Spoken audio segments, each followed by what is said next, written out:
Today we are discussing about structure of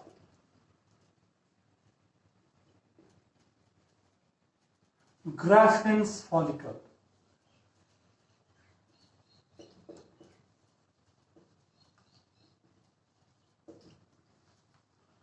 This Graffin's follicle, it consists of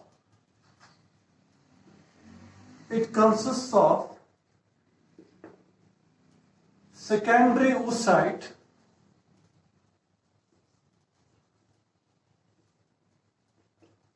surrounded by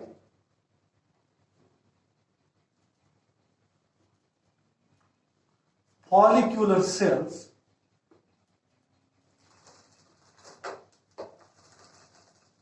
known as discus proligerus. So taking the Graffin's follicle, this Graffin's follicle, it consists of secondary oocytes. It is a secondary oocyte surrounded by follicular cells, and these are the follicular cells. These follicular cells are known as discus proligerus, which are surrounding the secondary oocyte.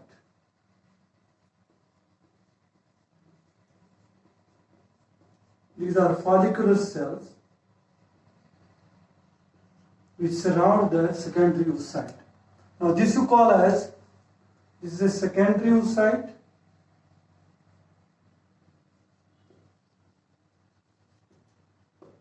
and these cells are known as discus proligerus. These are the follicular cells which associate the secondary oocyte. This secondary oocyte, it also consists of extra or additional follicular layers. We call them as a membrana granulosa. So if we make the external layers here, say I'm making them. So these are the external layers which surround the secondary oocyte. These external layers are called as membrana granulosa. It consists of two layers. The external one is known as theca externa, and internal one is known as theca interna. Together we call it as membrana granulosa. So this will be the membrana granulosa forming two layers. It is one layer and this is another layer of the cells.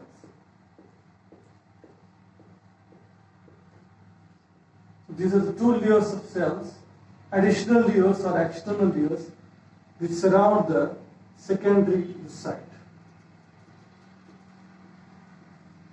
These are the follicular cells actually which are surrounding the secondary oocyte. So we can simply call this one as a theca externa, and this red one as theca interna. Together we call them as membrana granulosa. So the membrana granulosa is an external layer or additional layer which is present or surrounding the secondary oocyte. It consists of theca externa and theca interna. So we can also have one more point. It also consists of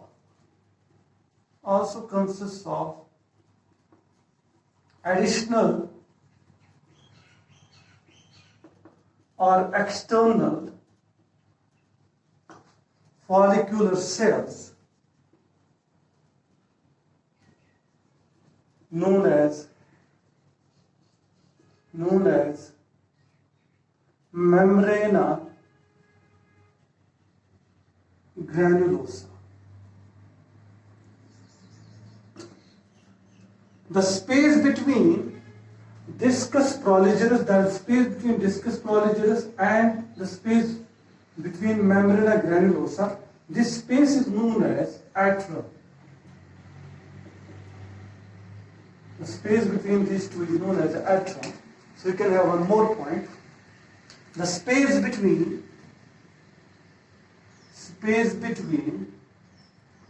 discus prolongis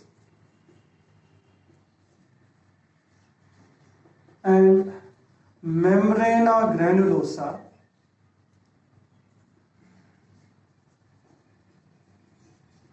is known as atrium.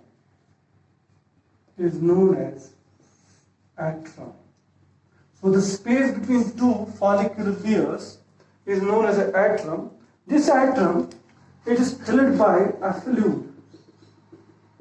This is a fluid which is filling this space, this atrium, and this fluid space is known as liquor follicle.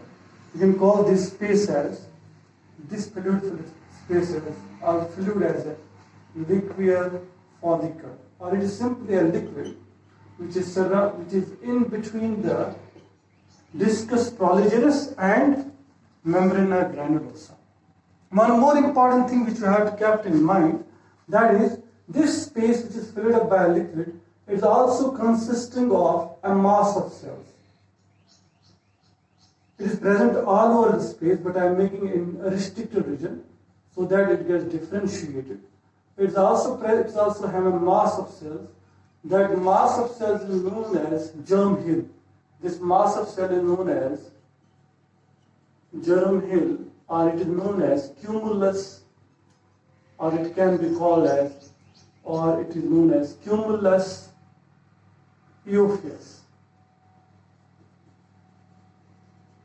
Cumulus euophyes. So one more point you can write down here, that is,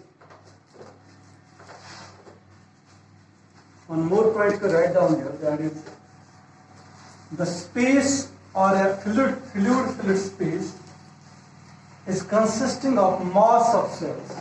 This is a very important point. Fluid space,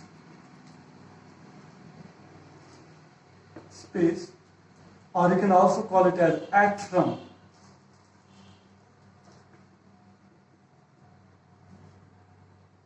consists of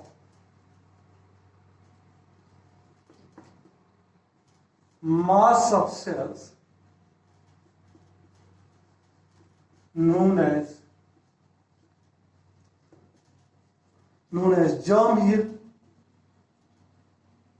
or it can be called as cumulus euophyes. One more important thing, membrana granulosa consists of two layers known as theca externa and theca interna. The most important thing which you have to keep in mind, that is the Graffian's follicle consists of secondary oocyte. This is the most important thing which may be asked in examination. One more thing which we have to discuss today is about the next part of the reproductive system, that is oviducts. Now we are discussing the next part, that is known as the oviduct. Oviducts, or you can also call it as fallopian tube. Fallopian tubes. Now this oviduct, it consists of, or it is formed of smooth muscle, so it is a muscular part of female reproductive system formed of smooth muscles.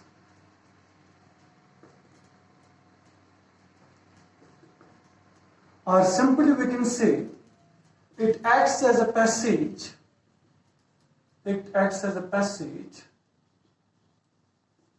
For the transfer of egg,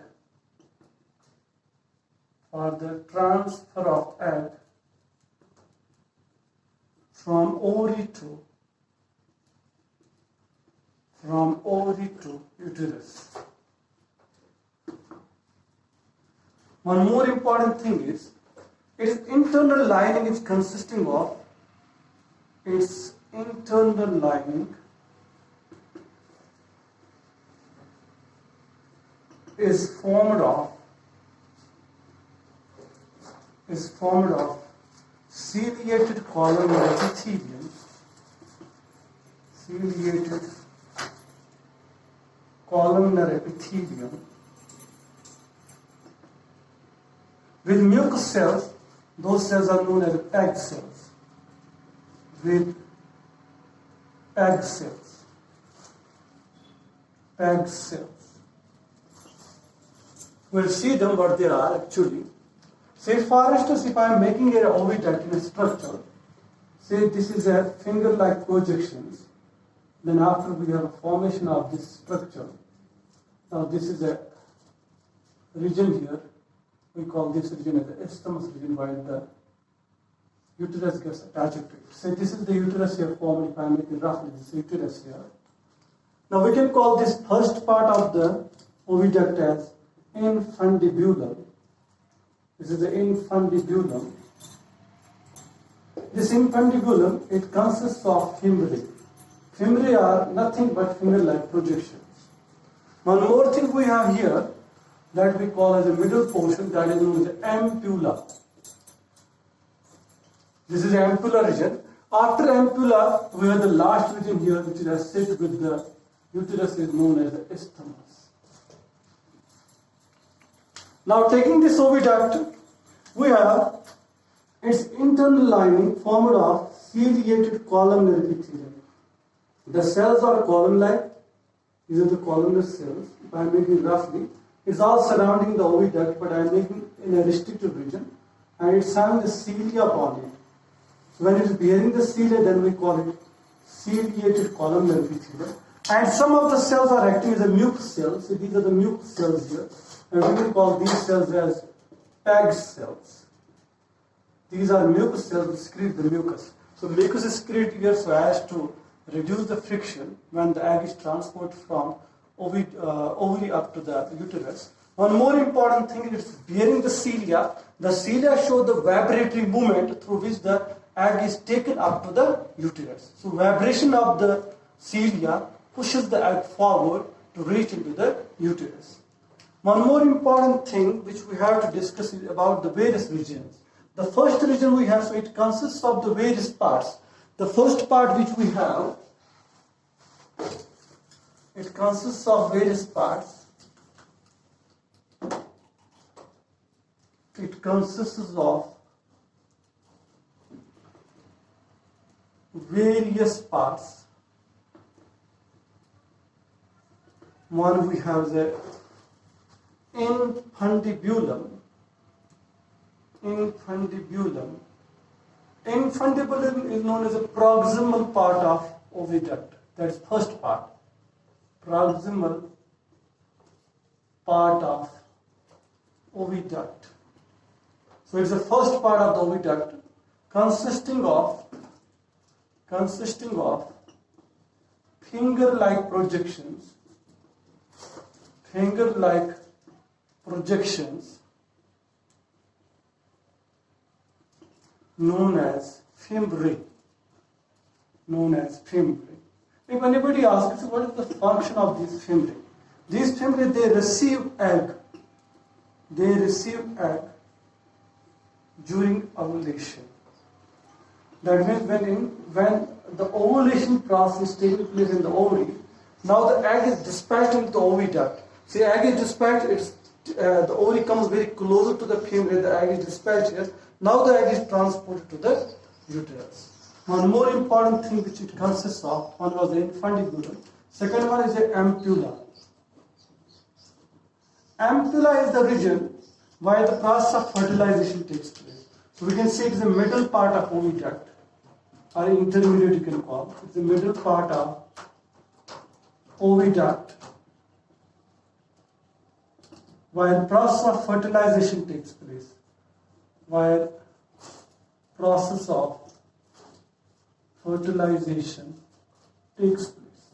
That means the zygote formation takes place in the ampulla region. But you have to keep in mind, when the fertilization takes place, means the zygote is formed here, then it is transported into the uterus. But if fertilization do not takes place, then the egg is transported into the uterus. You have to keep in mind this point.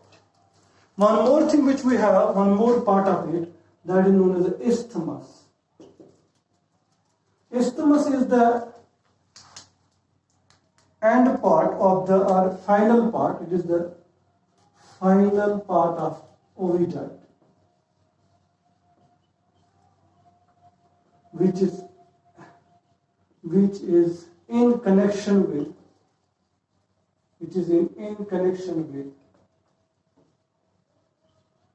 uterus. So these are the various parts of the oviduct. One, we have infundiculum bearing fingers receiving the egg during ovulation. Then we have a ampulla region, which is the middle part of the oviduct where the process of fertilization takes place. And one more, we have the isthmus, which is the final part of the oviduct, which is in connection with uterus. Now tomorrow we'll discuss about uterus and the vagina.